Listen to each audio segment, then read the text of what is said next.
historical facts about the Hindu sovereign state of the Surangi Samrajyam, derives all sovereign rights and powers of the royal lineage of the Surangi Samrajyam as its 203rd sovereign emperor, from his inheritance and continuation of the unbroken succession of the kingdom of Surya Vamsa Surangi Samrajyam Sarvanapitha.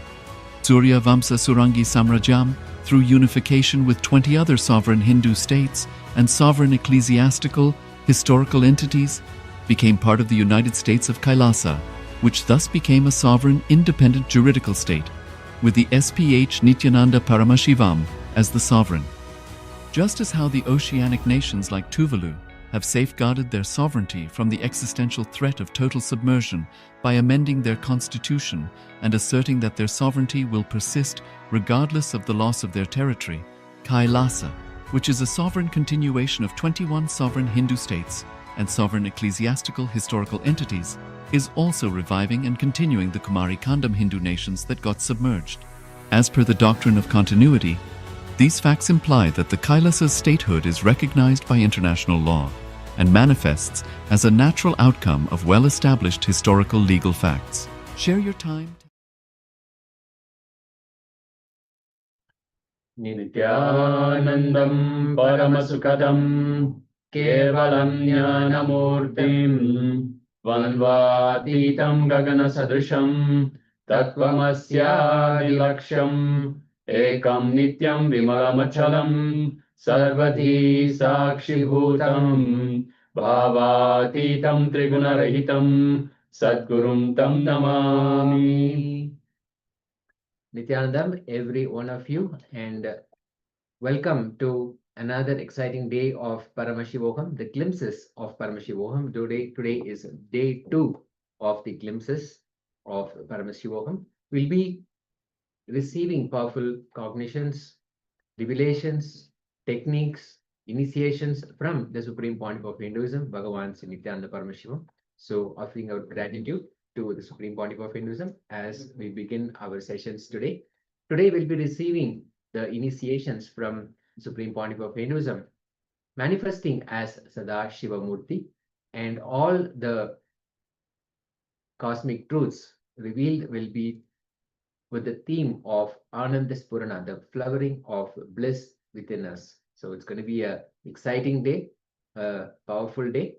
And as we just finished the yoga and puja, the Paramashiva puja, remaining in that space of oneness with Paramashiva, let us now enter into the manifestation of the power of third eye. We'll first chant the Shastra Pramana, the scriptural reference to manifest the powers of the third eye. Kapalantarmanonyasya tishtanmilitalochanaha kramena manaso dadyat lakshayet lakshyamuttamam.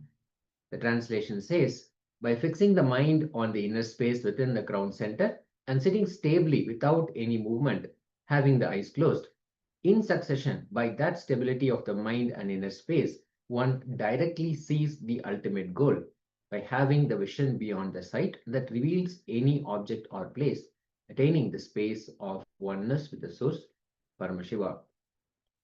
Now, we have already been initiated by the Supreme Pontiff of Hinduism for awakening the third eye and manifesting all the powers of the third eye. So, from the space of oneness that we experience in the Paramashiva Puja, let us continue to sit in that space of oneness. Let us get an eye band, something to cover our eyes, or a piece of cloth that can stop any light from going through. Let us wear that and sit in that oneness space with Paramashiva. Invoking his presence in your third eye region, visualize your deep connection with the Supreme Pontiff of Hinduism, visualizing his presence in your third eye region. Intensely visualize Swamiji is manifesting already in your third eye region.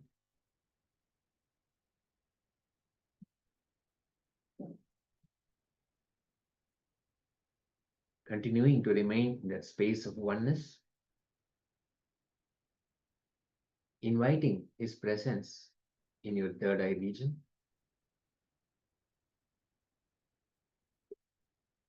Let us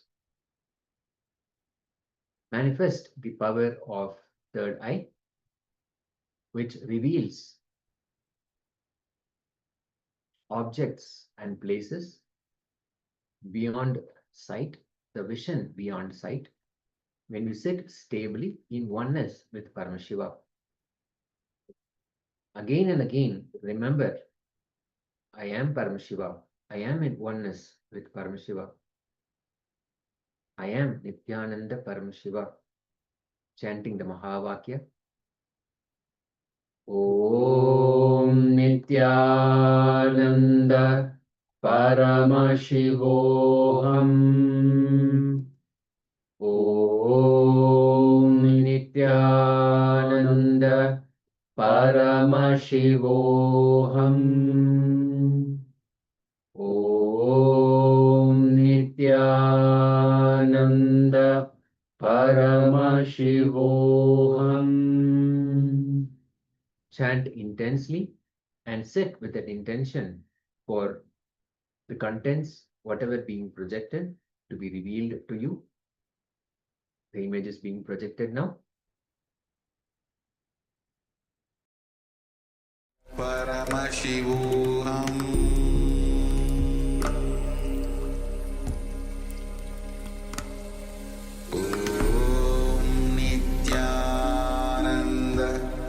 Paramashivoham.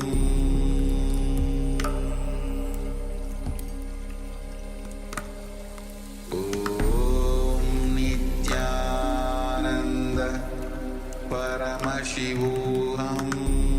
Om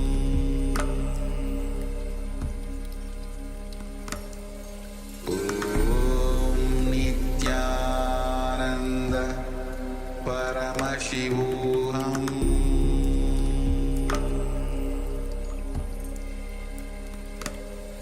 Om Nithyananda Paramashivoham.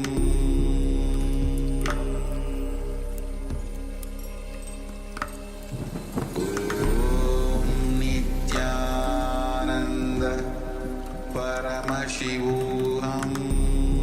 Om Nithyananda Paramashivoham.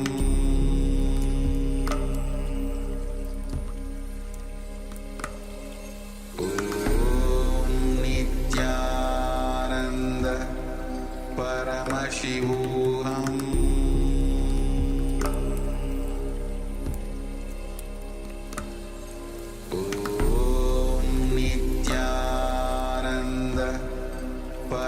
Paramashivoham. Om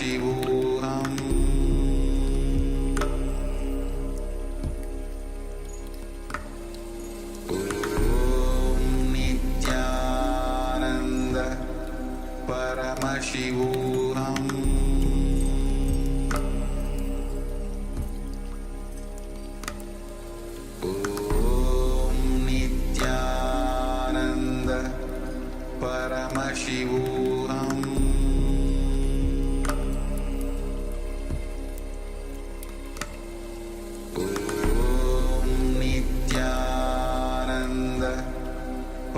Paramashivoham. Om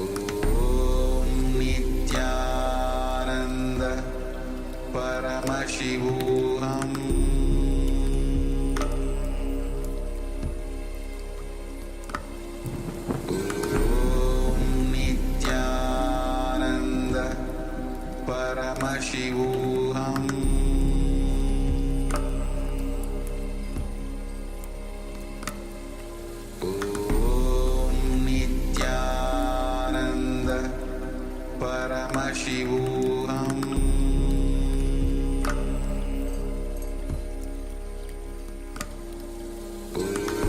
Om Nithyananda Paramashivoham.